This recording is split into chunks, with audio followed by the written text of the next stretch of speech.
Republic organisation సంస్థ ప్రచార కార్యదర్శి. ముందుగా అందరికీ 78వ స్వాతంత్ర దినోత్సవం శుభాకాంక్షలు. మన భారతదేశాన్ని బ్రిటిష్ వారు ఎలా ఆక్రమించారో, మన భారతదేశానికి స్వాతంత్రం ఎలా వచ్చిందో ఈరోజు చెప్పబోతున్నాను. బ్రిటిష్ వారు భారతదేశాన్ని ఎలా ఆక్రమించారు? బ్రిటిష్ వారి దేశం బ్రిటన్ దేశం. ఇది యూరోప్ ఖండంలో చిన్న దేశం మాత్రమే. ప్రస్తుతం ఈ దేశం యూకేలో భాగం. మన భారతదేశం జనాభా పరంగా చాలా పెద్ద దేశం. అందువల్ల బ్రిటిష్ వారు వ్యాపారం చేయడానికి మన దేశానికి వచ్చారు. వాస్కో డి గామా అనే వ్యక్తి 1497లో పోర్చుగీస్ దేశానికి చెందిన వ్యక్తి. ఈయన 1497లో మన దేశానికి స్వాతంత్ర మార్గం ద్వారా రావడానికి ప్రయత్నించారు. అలా ప్రయత్నించి మన భారతదేశానికి వచ్చి మన భారతదేశంలో ఆయన వ్యాపారం చేస్తూ ఇక్కడే వారి యొక్క పోర్చుగీస్ వారిని కూడా పిలుచుకొచ్చి అందరూ ఇక్కడే స్థిరపడ్డారు. అది కలకత్తా, తర్వాత ముంబై, మంగళూరు లాంటి నగరాల్లో స్థిరపడిపోయారు. ఇదంతా బ్రిటిష్ వారికి తెలిసిపోయింది. ఆ బ్రిటిష్ వారు ఏమనుకున్నారంటే, అరే మనం కూడా అక్కడికి వెళ్ళి అక్కడి నుంచి మనం కొంచెం అక్కడ దొరికే అన్ని వనరులను కొనుక్కొని మన బ్రిటన్ దేశంలో ఎక్కువ ధరకు అమ్ముకుందామని వాళ్ళు ఎక్కువ ధరకి అమ్ముతూ ఉండేవారు. అలా వారు ఏం చేసేవారంటే క్వీన్ ఎలిజబెత్తో చర్చలు జరిపి మొదటగా నెదర్లాండ్కు సంబంధించిన ఒక కంపెనీతో వారు ఏ విధంగా పోర్చుగీస్ వారు సముద్ర మార్గం ద్వారా మన భారతదేశానికి వచ్చారో అలా 24 ఆగస్టు 1608వ సంవత్సరంలో భారతదేశంలోకి అడుగు పెట్టారు. అప్పటి ఆ ప్రాంతం రాజైన మొఘల్ సామ్రాజ్యం పరిపాలిస్తున్న జహాంగీర్ రాజుని వ్యాపార నిమిత్త అనుమతి తీసుకొని సూరత్లో మొదట కంపెనీ స్థాపించారు. ఆ కంపెనీ పేరు ఈస్ట్ ఇండియా కంపెనీ. 1600 నుంచి 1755 సంవత్సరం వరకు బ్రిటిష్ వాళ్ళు ఏ నిమిత్తం వచ్చారో ఆ నిమిత్తం వ్యాపారం చేసుకుంటూనే ఉన్నారు. కానీ అసలైన పరిస్థితులు ఇక్కడి నుంచి మొదలై 155 సంవత్సరాల కాలంలో మన దేశ ప్రజల అలవాట్లు, బలహీనాన్ని, మన సంపద, మన రాజుల పరిపాలన సామర్థ్యాన్ని తెలుసుకుంటూ వచ్చారు, గమనించి కూడా వస్తారు. మొదట వీరి వ్యాపారం దెబ్బకు పోర్చుగీస్ వారు ఇండియా వదిలి వెళ్ళిపోయారు. వ్యాపారం పరంగా భారత్కు రావాలనుకున్న ఫ్రెంచ్ వారిని కూడా ఆపేశారు. ఇలా వ్యాపారం పరంగా ఇండియాలో ఎవరూ లేకుండా చేశారు. ఇంకా అధికారం పరంగా ఇండియాను చేజిక్కించుకునే ప్రయత్నం చేశారు. రాజులు పొరుగు రాజ్యంతో యుద్ధం చేసే సమయంలో వీరికి ఒక కంపెనీ ద్వారా సహాయం చేసేవారు. దాంతో యుద్ధంలో గెలిచిన ఈ రాజులు ఫలితంగా బ్రిటిష్ వారు తమకు అనుకూలంగా అడిగిన వాటిని అంగీకరించాల్సిందే. ఇలా రాజుల సహకారంతో మరిన్ని ఈస్ట్ ఇండియా కంపెనీని చెన్నై, ముంబై వంటి సముద్రపు తీర ప్రాంతాల్లో నిర్మించారు. అలా నిర్మించాక ఇండియాని రూల్ చేసి వారి దేశం ఆర్మీని కూడా కొంతమందిని తీసుకొచ్చారు. వీరి కంపెనీకి సెక్యూరిటీగా ఉండేందుకు వారి దేశం వారిని తెచ్చుకుంటామని అనుమతిని అడగ బహుమానంతో ఇప్పటికీ లొంగిపోయిన మన భారతదేశ రాజులు ఏం చేసేవారంటే కాదనలేక సరే అని ఆజ్ఞాపించేవారు. అందువలన వీళ్ళ యొక్క సైన్యాన్ని పెంచుకుంటూ వచ్చారు. అలా 1844వ సంవత్సరం సరికి బ్రిటిష్ వారి సైన్యం భారత్లో కొన్ని లక్షల సంఖ్యకు చేరిపోయింది. చాలా బాధాకరమైన విషయం ఏంటంటే ఈ బ్రిటిష్ సైన్యంలో మన భారతీయులే ఉన్నారు ఎక్కువ మంది. ఎందుకంటే వారి యొక్క ఆర్థిక పరిస్థితి సరిగ్గా లేకపోవడం వల్ల, తర్వాత వివిధ కారణాల వల్ల ఆ బ్రిటిష్ సైన్యంలో చేరారు. ఇదే దేశంలో ఒకరి రాజ్యంపై మరొక రాజ్యంపై ఒక రాజు ఇంకొక రాజు దండయాత్ర చేసినప్పుడు రాజులకి మధ్య ఆర్థికంగా కొంచెం వెనుకబాటు ఉండేది.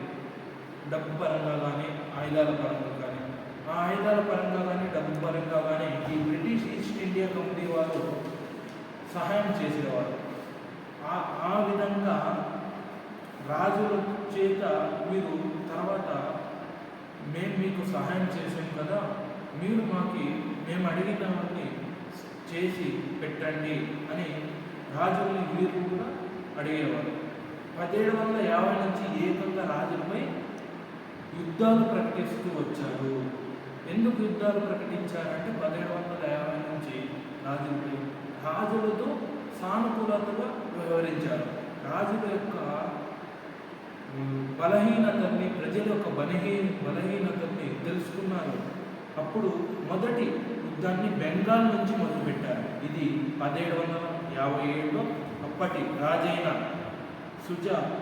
సుర్జుత్ తాలాతో జరిగింది. వీరు ఈ యుద్ధంలో విభజించు మరియు పాలించు అనే సూత్రాన్ని చాలా బాగా అమలు చేశారు. ఆ రాజు దగ్గర పాలించే మిర్ జఫర్ అనే వ్యక్తిని కొనేసి యుద్ధం ప్రకటించాక బ్రిటిష్ వారు ఆగిపోయారని చెప్పించారు. వారు అంతా వెనుదిరిగే వేరు ఇళ్లకు వెళ్తున్నప్పుడు ఈ బ్రిటిష్ సైన్యం రాజుల యొక్క సైన్యాన్ని వెన్నుపోటు పొడిచింది. ఈ వెన్నుపోటు పొడిచడం అనేది బ్రిటిష్ సైన్యానికి చాలా బాగా అలవాటైపోయింది. వారికి ఎదురుగా నిలబడి ఎదుర్కొనే దమ్ము లేదు బ్రిటిష్ సైన్యానికి. ఈ యుద్ధం పేరు బ్యాటిల్ ఆఫ్ ప్లాసీ అని పేరు వచ్చింది. చాలా ఇలా వీరు మొదటి యుద్ధం ఇది గెలిచారు. బ్రిటిష్ వారు దొంగల వెన్నుపోటు పొడిచేవారు, యుద్ధ నీతులు పాటించేవారు కాదు. ఆ యుద్ధం తర్వాత 1764లో మొఘల్ సామ్రాజ్యాన్ని ఓడించి బెంగాల్, బీహార్, ఒడిశా స్వాధీనం చేసుకొని పరిపాలించడం మొదలుపెట్టారు. ఇలా మైసూరుని ఆక్రమించుకోవాలనుకున్నారు. మైసూరుని కూడా 1799లో 4వసారి టిప్పు సుల్తాన్ని చంపేసి ఆ మైసూరుని సొంతం చేసుకున్నారు. ఇంతకు ముందుగానే 1780 నుంచి 1784 మధ్యలో యుద్ధం జరిగింది. కానీ అప్పటి రాజైన హైదర్ అలీ టిప్పు సుల్తాన్ వారి తండ్రితో సైన్యం ఎక్కువగా ఉన్నందువల్ల, సైన్యం చాలా బలంగా ఉన్నందువల్ల ఘోరంగా ఓడిపోయారు. 1767-69 మధ్య నిజాం రాజుతో కలిసి పోరాడినప్పటికీ విజయం సాధించలేకపోయారు. చివరిగా 1799లో 4వసారి టిప్పు సుల్తాన్ని చంపివేసి సొంతం చేసుకున్నారు రాజ్యాన్ని. సామ్రాజ్యాన్ని వరుసగా దోచుకుంటూ వచ్చేశారు. వారి ఆధీనంలోకి తీసుకుంటూ వచ్చేశారు. చివరికి బ్రిటిష్ వారికి సహాయం చేసిన వారిలో సిక్ ఎంపైర్ రంజిత్ సింగ్, హైదరాబాద్ నిజాం నవాబ్ అనే ఇద్దరు మిగిలారు. సిక్ రంజిత్ సింగ్ వారికి ఎప్పుడు ఎదురు తిరగలేదు. ఆ రాజు చనిపోయిన తర్వాత అతని రాజ్యం బ్రిటిష్ వారు స్వాధీనం చేసుకున్నారు. ఇక నిజాం నవాబు ఎప్పుడు బ్రిటిష్ వారికి సహకరిస్తూ అనుకూలంగా ఉండడంతో ఇంకా నిజాం నవాబు రాజ్యాన్ని వదిలిపెట్టేశారు. తర్వాత 1857లో సిపాయిల తిరుగుబాటు జరిగింది. ఆ సిపాయిల తిరుగుబాటులో తీవ్ర వ్యతిరేకత మొదలైంది. బ్రిటిష్ వారి పట్ల తీవ్ర వ్యతిరేకత మొదలైనప్పుడే మన ప్రజల్లో దేశభక్తి పెరిగింది. ఆ దేశభక్తి పెరిగి చాలా అనర్థాలకు దారితీశారు. ప్రజలను చాలా హింసించడం అలా చేసేవారు బ్రిటిష్ వారు. 1905లో బెంగాల్ని విభజించడం వల్ల కూడా తీవ్రమైన వ్యతిరేకత మొదలైంది. తర్వాత 1930లో సాల్ట్ సత్యాగ్రహ మూమెంట్ అని గాంధీజీ గారు మొదలుపెట్టారు. ఈ సాల్ట్ సత్యాగ్రహ మూమెంట్ ఏమంటే, అప్పట్లో బ్రిటిష్ వారు అధికారంలో ఉన్నప్పుడు ప్రతి ఒక్క దానికి పన్ను కట్టాల్సిందే. పశుగ్రాసకి పన్ను కట్టాల్సిందే. తర్వాత కనీసం పండలేదన్నా కూడా పన్ను కట్టాల్సిందే. అన్నిటికీ ఎటువంటి దానికైనా ప్రతి దానికి పన్నులు విధించేవారు అధికంగా. తర్వాత ఇదే విధంగా ఉప్పు పైన కూడా పన్నులు విధించారు. దాన్నే సాల్ట్ సత్యాగ్రహ మూమెంట్ అంటారు. ఈ పన్నులకు వ్యతిరేకంగా ఈ మూమెంట్ని మొదలుపెట్టారు మన గాంధీజీ గారు. ఇంకా ఇతర స్వాతంత్ర సమరయోధులు కూడా పాల్గొన్నారు. తర్వాత 1942లో క్విట్ ఇండియా మూమెంట్ అని, ఈ క్విట్ ఇండియా మూమెంట్ భారతదేశంలోని ప్రజల్లో చాలా ఊపందుకుంది. దీని నుంచి బ్రిటిష్ వారి పట్ల తీవ్రమైన వ్యతిరేకత వచ్చి 1947 ఆగస్టు 14, ఆగస్టు 15కి మధ్యరాత్రి 12 గంటలకు బ్రిటిష్ వారు మన దేశాన్ని వదిలి వెళ్ళిపోయారు. స్వాతంత్రం ఇచ్చారు మరి బ్రిటిష్ వారు. యాక్చువల్గా స్వాతంత్రం వారు మనకి ఇవ్వలేదు. స్వాతంత్రం మన స్వాతంత్ర సమర యోధులు పోరాడి తెచ్చారు. ఇందులో బాలగంగాధర్ తిలక్ గారు, తర్వాత భగత్ సింగ్ గారు, జవహర్లాల్ నెహ్రూ గారు, రవీంద్రనాథ్ ఠాగూర్ గారు, లాలా లజపతి రాయ్ గారు, ఇలా చాలామంది, ఇంకా మనకు అల్లూరి సీతారామరాజు గారు, తర్వాత నేతాజీ సుభాష్ చంద్రబోస్, ఇంకా మహిళలు కూడా చాలా చురుగ్గా పాల్గొన్నారు. రాణి రుద్రమ్మదేవి అని ఈమె, ఇలా చాలామంది మనకు తెలియని ఎందరో ఈ యుద్ధాల్లో పాల్గొని బ్రిటిష్ పట్ల వ్యతిరేకులుగా మారి స్వాతంత్రం కోసం పోరాడి ప్రాణాలు అర్పించిన వాళ్ళు మనకు తెలియని వాళ్ళు ఎందరో ఉన్నారు. వారందరి త్యాగ ఫలమే ఈరోజు మనం స్వేచ్ఛగా జీవిస్తున్నాం. వారందరి మననం వల్లే మనం ఈరోజు ఇంతటి గర్వంతో తలెత్తుకొని తిరుగుతున్నాము. ఒకవేళ వారు పోరాడకపోయింటే ఇప్పటికీ మనం బాధ్యతగా ఉండేవాళ్ళము. స్వాతంత్ర సందర్భంగా యూత్ అంటే నేటి యువత భారతదేశానికి ఏం చేయాలి? భారతదేశానికి ఏం చేయాలంటే సమాజ సేవలో పాల్గొనాలి. సమాజ సేవ అంటే ఏమి? స్వచ్ఛ భారత్ కావచ్చు, లేదా ఇల్లిటరసీ అంటే నిరక్షరాస్యత ఉన్న వారికి చదువు నేర్పించడానికి గవర్నమెంట్ కొన్ని ప్రోగ్రామ్స్ పెడుతుంది. ఆ ప్రోగ్రామ్స్లో పాల్గొనడం కానీ, తర్వాత ప్రజలను ఏదైనా ఒక విషయం పట్ల చైతన్యపరిచేందుకు మన యొక్క ప్రభుత్వాలు చాలా తీసుకొస్తున్నాయి. పథకాలు కావచ్చు, కార్యక్రమాలు కావచ్చు, అవన్నీ ప్రజలకు తెలియజేసేటట్లు మన యువత ఉండాలి. సామాజిక స్పృహతో ఉండాలి మన యువత. అలా ఉంటేనే మన దేశ భవిష్యత్తుకి యువత పునాదిగా ఉంటుంది. మన దేశం కోసం యువత చాలా శ్రమించాలి. ఎలా శ్రమించాలి? స్వచ్ఛ భారత్ ఇవన్నీ దాంట్లో పాల్గొని చురుగ్గా ఉండాలి. అన్నింటిలో విద్య అంటే విద్యను అభ్యసించాలి మన యొక్క యువత. విద్యను అభ్యసించినప్పుడే మన దేశం అభివృద్ధి పదంలో నడుస్తుంది. తర్వాత మన యువత క్రీడల్లో కూడా చురుగ్గా పాల్గొనాలి. క్రీడల్లో చురుగ్గా పాల్గొన్నప్పుడు ఒలింపిక్స్లో కానీ, తర్వాత జాతీయ స్థాయిలో పోటీలు నిర్వహించడంలో కానీ వారు మన్నలు పొందే అవకాశం ఉంటుంది. తర్వాత చాలా గౌరవం అనేది కూడా ఉంటుంది మన దేశ యువతకి అలా చేస్తే. సామాజిక పరంగా యువత చాలా వెనుకబడి ఉన్నారు. అంటే దేశభక్తి నేటి కొంతమంది యువతలో అస్సలు లేదు. ఎందుకు ఇలా అవుతోందంటే సెల్ ఫోన్ల ప్రభావం. ఎప్పుడూ సెల్ ఫోన్లు చూసుకుంటూ ఈరోజు సోమవారం వచ్చిందా కాలేజీకి వెళ్ళామా, శనివారం వచ్చిందా కాలేజీకి వెళ్ళామా, అంతే. ఇక కొంతమంది మీరు స్వాతంత్రం ఎందుకు జరుపుకుంటున్నాం అంటే, నేను ఐటీ చదివాను, నేను బీఎస్సీ కంప్యూటర్ చదివాను, బీపీటీ చదివాను, బీఎస్సీ నర్సింగ్ చదివాను అని సాకులు చెప్తారు.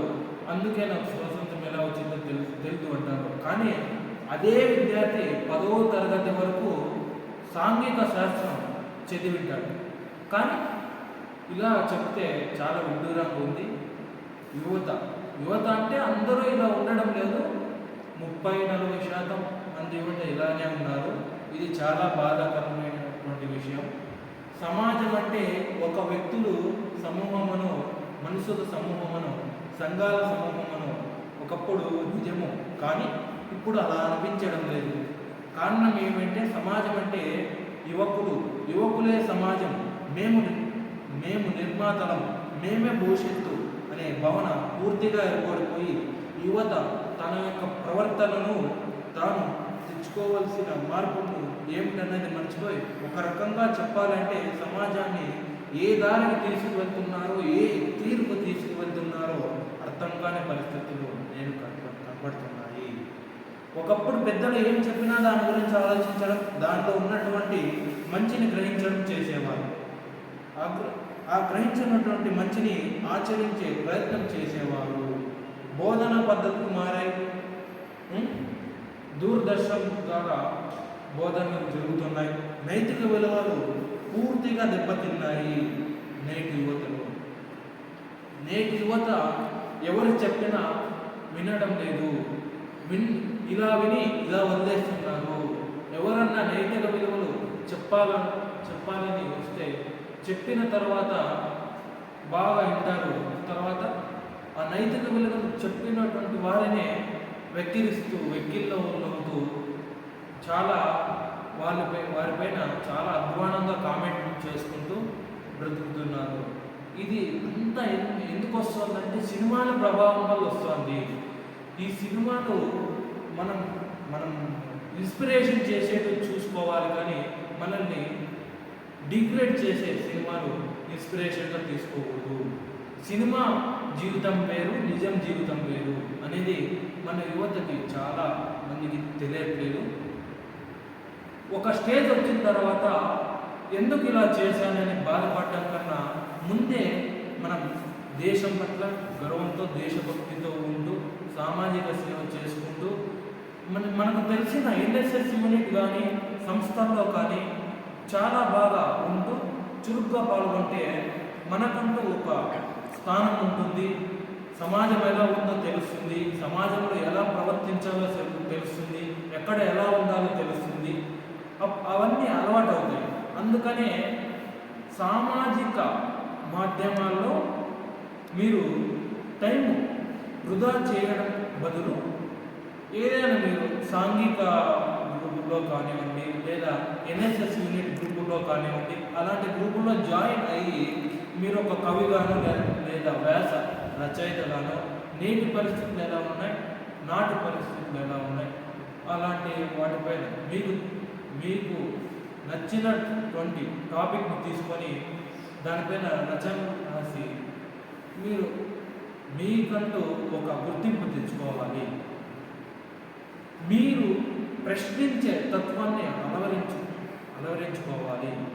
ఇప్పుడు ప్రశ్నించడం నేర్చుకుంటే రేపు పొద్దున కూడా ధైర్యంగా తలెత్తుకొని తిరుగుతావు. అలా ఉండాలి నేటి యువత. కానీ అలా ఉండడం లేదు.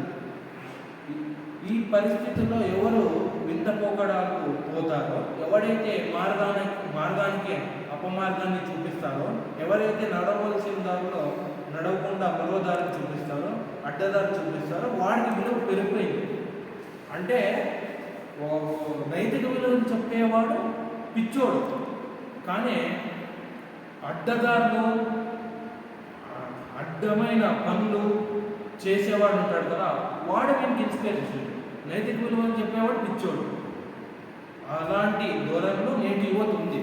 అదేవిధంగా దురదృష్టవశాత్తు వ్యవస్థలో వచ్చినటువంటి మార్పుల వల్ల అటువంటి వారిని ప్రోత్సహించడం జరుగుతుంది. కాబట్టి నోటి బలం, కండబలం వీటికి ఏర్పడినటువంటి ప్రాముఖ్యత వల్ల దాదాపు పూర్తిగా సమాజం చెడిపోవడానికి అవకాశం ఏర్పడింది.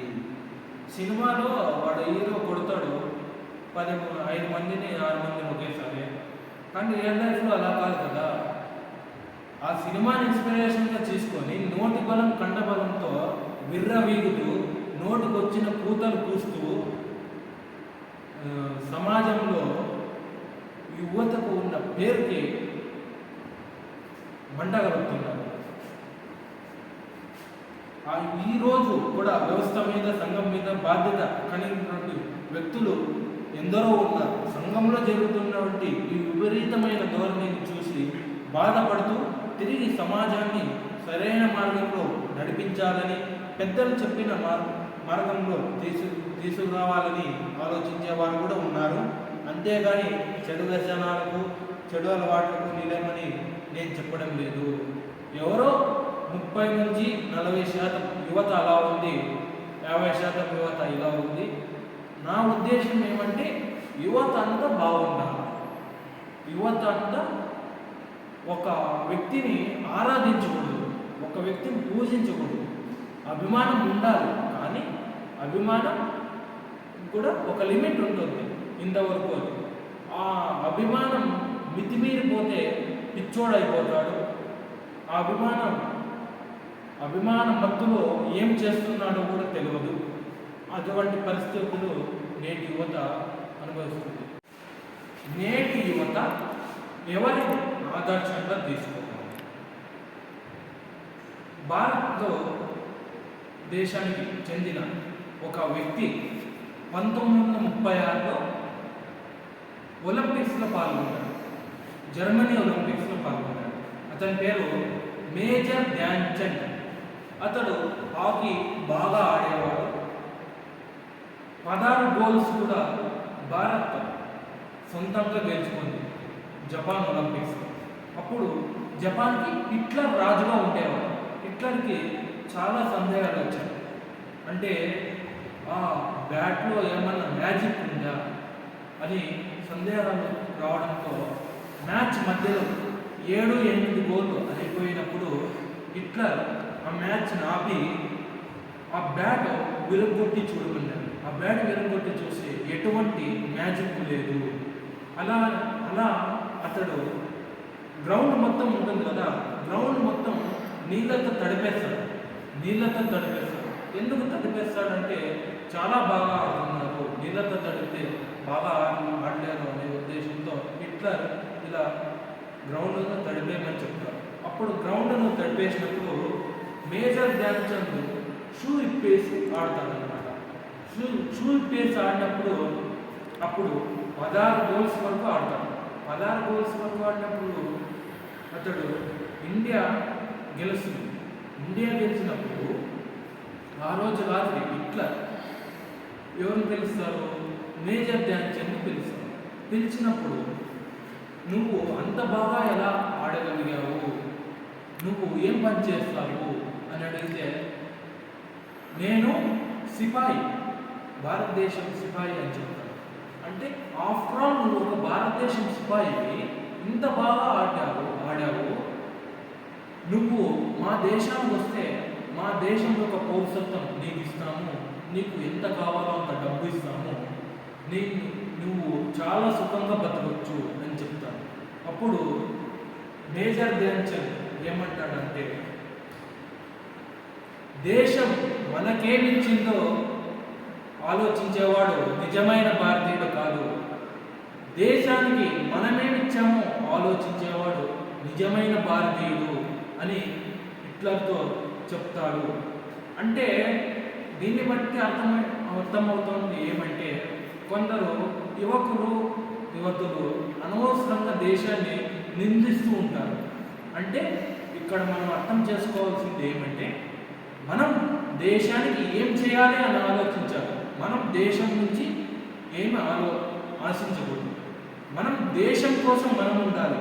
మన దేశం మన బాధ్యత కాదు, నా దేశం నా బాధ్యత అనే ఒక సూక్తిని నేటి యువతరం ఫాలో అవుతే యువతరంలో పెను మార్పులు జరిగే అవకాశం ఉంది. నా దేశం నా బాధ్యత అన్నప్పుడే బాగా యువత చురుగ్గా పాల్గొంటారు అన్ని సామాజిక. ఒకప్పుడు గురజాడ అప్పారావు గారు తన ఒక గేమ్ రచించారు ప్రజల్లో చైతన్యం తీసుకురావడం కోసం.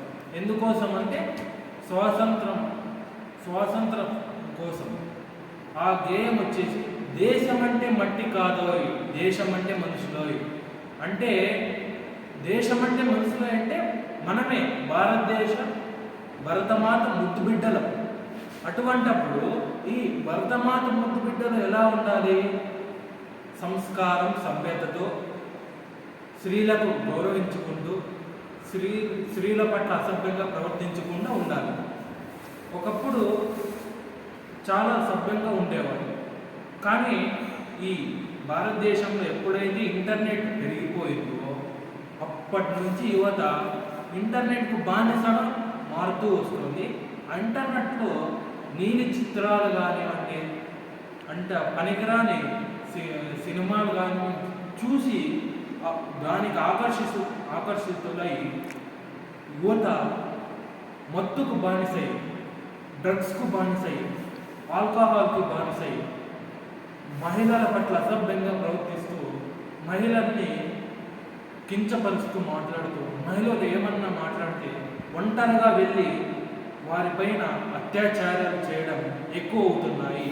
ఇదంతా దేని నుంచి అంటే ఇంటర్నెట్ వల్లనే ఎక్కువ అత్యాచారాలు జరుగుతున్నాయి. మన ఆంధ్రప్రదేశ్లో కావచ్చు, ముచ్చుమారి గొడవ కావచ్చు, ముచ్చుమారిలో కూడా అంటే 7 ఏళ్ల పాపను కూడా రేప్ చేసేసారు.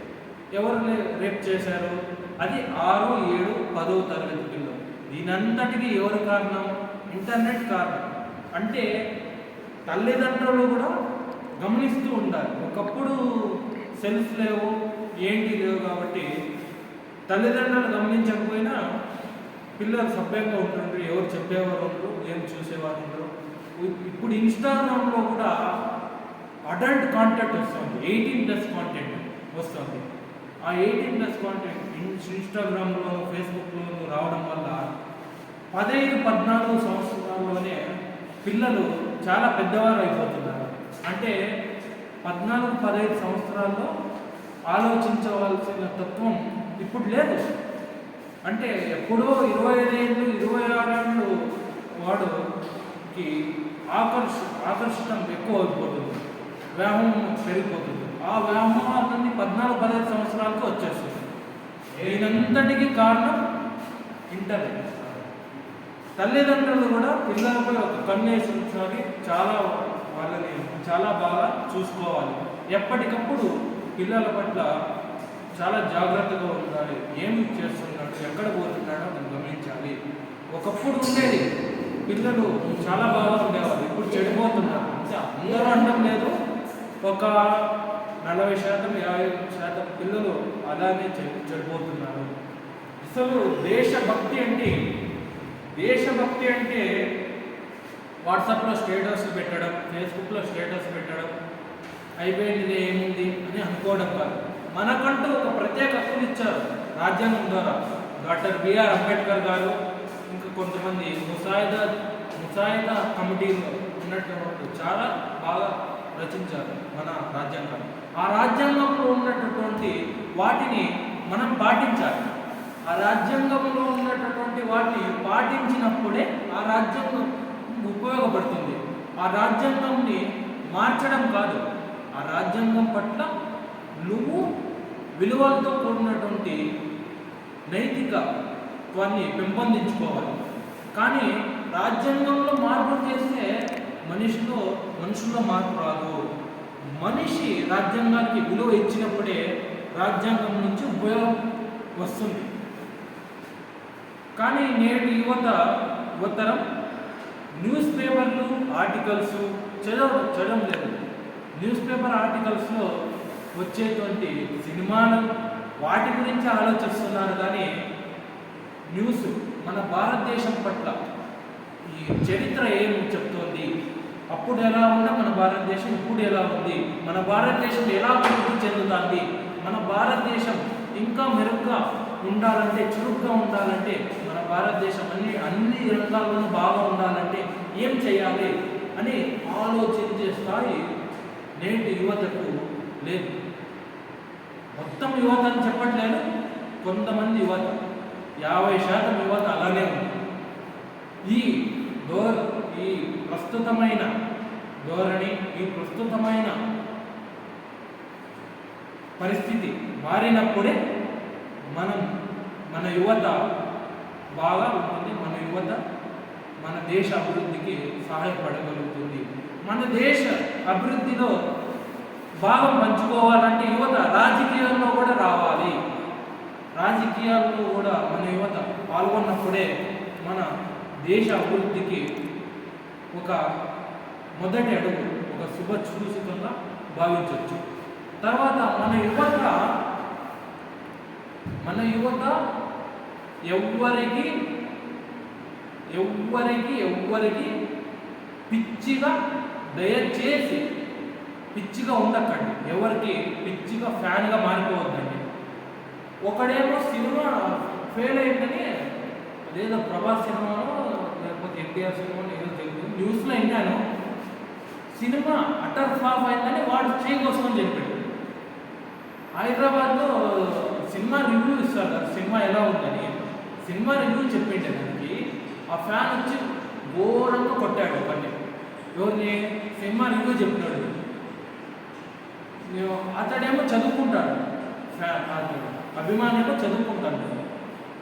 కోర్స్ ఒకవేళ కేసు ఎంతవరకు వచ్చిందో ఏమైందో తెలియదు. ఒకవేళ అతడు ఏమన్నా కేసు ఏం పెట్టింటే కొట్టించుకుంటే ఇతడికి ప్రభుత్వ ఉద్యోగం వచ్చేది చాలా కష్టమవుతుంది. మన చట్టంలో ఏమవుతుందంటే ఎవరన్నా అత్యాచారాలు అలా చేస్తే వారికి ప్రభుత్వ ఉద్యోగం రాదు అని రూల్ పెట్టింది. కానీ నువ్వు అలా చేయడం ద్వారా నీ పైన కేసు వేస్తారు. కేసు వేసినప్పుడు నీకు ప్రభుత్వ ఉద్యోగం వచ్చేటువంటి సందర్భంలో ఆ కేసు నీకు అడ్డంగా మారుతుంది. అందుకు ఏదైనా మనం చేసేటప్పుడు మీ తల్లిదండ్రుల గురించి ఆలోచించండి. మీ తల్లిదండ్రులను తలుచుకొని మీ తల్లిదండ్రులు ఇక్కడే ఉంటూ మీ ఎదురుగా ఉంటూ మిమ్మల్ని గమనిస్తున్నారని అనుకోండి. అప్పుడు మీరు చెడు పట్ల వెళ్ళరు, మంచి పట్ల సక్రమంగా ఉంటారు. మీరు మన యొక్క భారతదేశ చరిత్ర గురించి తెలుసుకోవాల్సినటువంటి అవసరం నేటి యువతకు చాలా ఉంది. ఆ భారతదేశ చరిత్ర తెలుసుకోవడం ప్రతి ఒక్క యువతకు ఒక అవకాశం లాంటిది. అంటే భారతదేశ చరిత్ర తెలుసుకుంటే గర్వంగా ఫీల్ అవుతాము. గర్వంగా ఫీల్ అవుతామంటే ఓహో ఇలా జరిగిందా, ఇంతగా కష్టపడ్డారా మన స్వాతంత్రం రావడం కోసం అని అన్నీ తెలుసుకుంటాము. ఊరికే అంతర్జాలంలో పనికిరాని సొల్లు కబుర్లు, పనికిరాని షోలు, పనికిరాని వాటికి టైం స్పెండ్ చేయడానికన్నా వేటివ్ న్యూస్లో కరెంట్ అఫైర్స్ వస్తుంది, తర్వాత జీకే ఆన్సర్స్ అని యూట్యూబ్లో వస్తాయి. అవన్నీ చూసి రిపబ్లిక్ డే కానివ్వండి, ఇండిపెండెన్స్ డే కానివ్వండి, ఎన్ఎస్ఎస్ అని నేషనల్ సర్వీస్ స్కీమ్ పెట్టే క్విజ్లో పాల్గొనడం, తర్వాత వ్యాసరచనలు, తర్వాత వ్యాసరచన పోటీల్లో పాల్గొనడం, స్పీచ్లు ఇవ్వడం, అటువంటి వాటిలో పాల్గొంటే నీకు గ్రూప్స్కి కానీ యూపీఎస్సీకి కానీ ఉపయోగపడతాయి అవి. అంటే ఇప్పుడు నువ్వు బీపీటీ వాడు, వీడు నర్సింగ్ వాడు ఎంపీటీ వాడు, వీడు ఎంఎస్సీ నర్సింగ్ వాడు, వీడు ఇదే చేయాలని రూల్ లేదు. నీకు ఇష్టమైన కోర్సు తీసుకుంటావు. కానీ నీకు సమాజం పట్ల అవగాహన కలగాలంటే జీకే తెలుసుకోవాలి, జనరల్ నాలెడ్జ్, కరెంట్ అఫైర్స్ తెలుసుకోవాలి. క్రికెట్ పట్ల క్రికెట్ జట్లలో ఎంతమంది ఉన్నారు, ఎవరో సెంచరీలు చేసేది, ఎవరో ఎప్పుడు ఐసీసీ వరల్డ్ కప్ వచ్చింది, ఇవన్నీ తెలుసుకోవాలి. ఇవన్నీ తెలుసుకుంటే ఈ రేపు పొద్దున ఎంపీటో బీపీటో బీఎస్సీ నర్సింగ్ కాకపోయినా కూడా మీరు యూపీఎస్సీ ఏపీఎస్సీ పరీక్షలు రాసి ఐఏఎస్ గాను లేకపోతే ఐపీఎస్ గాను మంచి ఫ్యూచర్ ఉంటుంది. అలాగే మీరు సామాజిక సేవలో కూడా పాల్గొనడానికి చాలా అవకాశాలు బాగుంటాయి. సామాజిక సేవ చేయాలంటే మీరు చిన్నప్పటి నుంచే, అంటే 8వ తరగతి నుంచి 9వ తరగతి నుంచి 10వ తరగతి జాయిన్ అవ్వలేదు కాబట్టి దీంట్లో సామాజిక సేవ ఇప్పటి నుంచి అయినా డిగ్రీ మొదటి సంవత్సరం నుంచి అయినా మీరు జాయిన్ అవ్వండి. ఎన్ఎస్ఎస్ క్యాంప్స్లో కానీ ఎన్ఎస్ఎస్ గ్రూప్స్ ఉంటాయి, దాంట్లో సభ్యత్వం పొందొచ్చు ఫ్రీగా. అది ఫ్రీగా రిజిస్ట్రేషన్ చేసుకోవచ్చు. తర్వాత ఇంకా ఉన్నాయి చాలా ఆర్గనైజేషన్, నాన్ గవర్నమెంటల్ ఆర్గనైజేషన్స్ ఉన్నాయి, గవర్నమెంట్ ఆర్గనైజేషన్స్ ఉన్నాయి. వాయనంలో అక్కడ వరదలు వచ్చేసి అందరూ చనిపోయారు పాపం. విద్యార్థులే మన ఆంధ్రప్రదేశ్లో ఉన్నటువంటి డిగ్రీ విద్యార్థులే, ఆర్ట్స్ కళాశాలలో ఉన్నటువంటి డిగ్రీ విద్యార్థులు ఏం చేశారంటే ఆ వాయనంద వారికి ఫండ్స్ కలెక్ట్ చేశారు. అలా కూడా ప్రతి ఒక్క కాలేజీలోనూ సామాజిక స్ఫూర్తిని మేల్కొని ఎక్కడో అయింది లే పాపం మనకెందుకులే అని నిర్లక్ష్య ధోరణిలో ఉండకోకుండా ఏ రాష్ట్రంలో జరిగినా కూడా అది మన సమస్యగా భావించినప్పుడే దానికి పరిష్కారం చాలా సులభంగా దొరుకుతుంది. మన రాష్ట్రం వేరు, వాళ్ళ రాష్ట్రం వేరు, వాడు మాట్లాడే భాష వేరు, వాడి మతం వేరు, వాడి కులం వేరు, వాడు ఒక జాతి వేరు, వాడు పనిచేసేది పంచర్ షాప్ పనిచేస్తాడు. నేను చూస్తే ప్రైవేట్ స్కూల్లో టీచరు, నేను గవర్నమెంట్ టీచరు అన్న గర్వంతో ఉండకూడదు. ఎప్పుడైతే కులం, మతం, ప్రాంతం, వర్గం భేదాలు ఉండవో అప్పుడే మన దేశంలో కూడా బాగా శాంతియుతంగా ఉంటాం. నేటి యువతరం కొన్ని కుల మత విభేదాల మధ్య చిక్కుకుంటుంది. ఆ చిక్కుకునేటట్లు అసాంఘిక వర్గాలు చాలా ప్రేరేపిస్తున్నాయి యువతని. అంటే యువత ఫ్రెష్ మైండ్స్తో సమాజంలోకి వస్తారు. యువతకు ఏది తప్పో ఏది ఒప్పో తెలియదు.